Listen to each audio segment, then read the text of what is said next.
On the last nice weekend in October 1985, a few good friends and I decided to go horseback riding at a summer camp ranch in West Virginia, where we had been teaching as department directors in our various fields. It was a beautiful day, clear blue skies, cool but comfortable breezes, and a perfect day for riding. We rode around the pastures for several hours without incident. We went back to the corral, staying mounted in the saddle but slowly walking the horses around the ring, waiting for staff to come and take our horses in, one at a time. Suddenly, everything seemed to happen simultaneously. The horse in front of me seemed to get spooked by something, and the rider lost control as the horse bucked and backed into my horse. I was so relaxed that I was totally unprepared to suddenly have to rein in and control my horse, and he bucked very fast and high. The next thing I knew, I was airborne and landing very hard on my head, and my neck bent inward so intensely that my face was forced onto my chest. My left leg was also yanked forcibly out of the stirrup, tearing the ligaments in my groin and thighs as I landed hard. At this point, my consciousness seemed to bifurcate, and I was simultaneously aware of what was happening to my body, hearing and feeling the bones crack and the ligaments and muscles tear, but not feeling pain, and I was also suddenly watching a life review. It made me kind of laugh, thinking, oh, it's true. You do see your life pass before you. It struck me as kind of funny for some reason and very fascinating as I watched the movie of my life play. The recording went backwards, scene by scene, throughout my entire 31 years, every second, relationship, activity, feeling, then finally back to the womb and the moment of conception. Then, there was blackness for a moment, but there was no sense of time. It all was happening at the same time. This narrative is taking longer than the event in physical time. Then all of a sudden, my consciousness was in a tunnel, traveling so fast and faster toward light. I had no body sense, just pure beingness, consciousness. Then there was suddenly a sense of quiet and total peace in this light.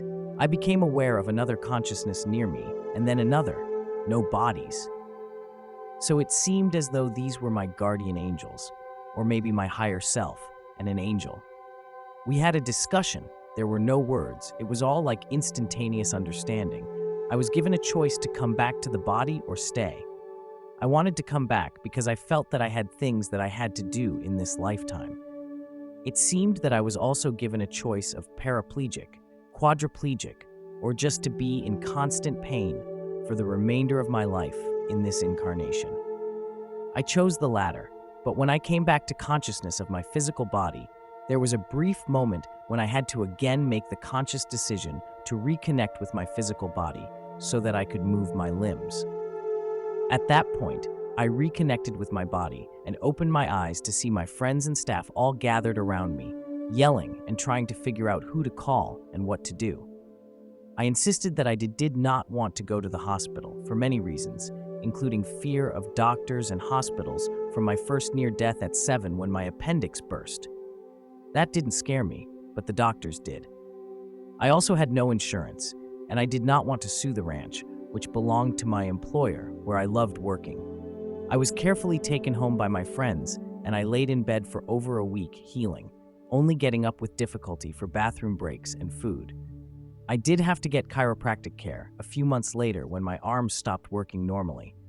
My neck literally had disconnected from the spinal column and then was snapped back into place by the angels when I came back into my body.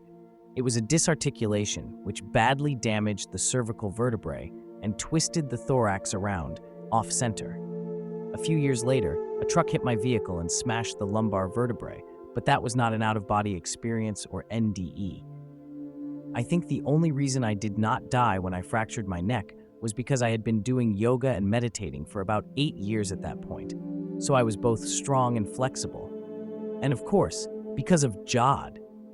In retrospect, of course, now I wish I had gotten medical care at the time, because I am in constant pain. One of the very intense realizations was that life is very, very short, and we need to love every moment of it and everyone. The cold weather causes me more pain than usual, so I moved to the Caribbean shortly after this. I asked myself how I would feel in my 80s, looking back at my life, if I chose to continue living in an environment that caused my body to hurt so much.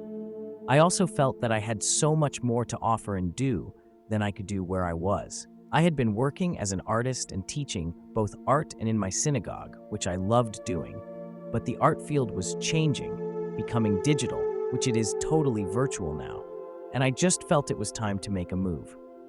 From the islands, I moved to South Florida, where I married and changed careers to animal medicine, which again, I loved and was very good at. I think working with animals did a few things for me, including helping that animal body of mine heal, and it opened my heart in a way that was new, in a totally unconditional way, which I think helped me in all other ways in relationships and teaching. After another 12 years, I divorced and went back to school for a degree in earth science and biology, and am now working on an ecology doctorate. My intent is to spend the last years of life teaching kids and adults meditation and yoga, organic gardening, and art. It is possible, God willing, for me to live another 30+ years, and I hope to do so. I still think about the life review a lot. Your body is recording everything like a biological recording device. I think that I am still processing that part especially, and I've learned that it's very difficult to tell people about it, especially in the academic science world. It's awkward conversation because they either think you're crazy, you've gone woo-woo, or you're not being professional. My committee is not in favor of meditation, even though hundreds of studies now show it is beneficial for increasing awareness of everything, including nature, ecology. Yoga is okay with them. It has gone mainstream, I guess, but they can't see the connection between yoga and ecology yet. Now I can see how visual arts, healing arts, and science can merge in this last third of my life. Thank you for tuning in to today's captivating video. Every story showcased on this channel is either graciously shared by our viewers or carefully curated from the rich archives of ians.org, unless specified otherwise. If you have a personal story you'd love to see featured, don't hesitate to reach out. You can find my email conveniently listed in the video description below. Looking forward to hearing from you.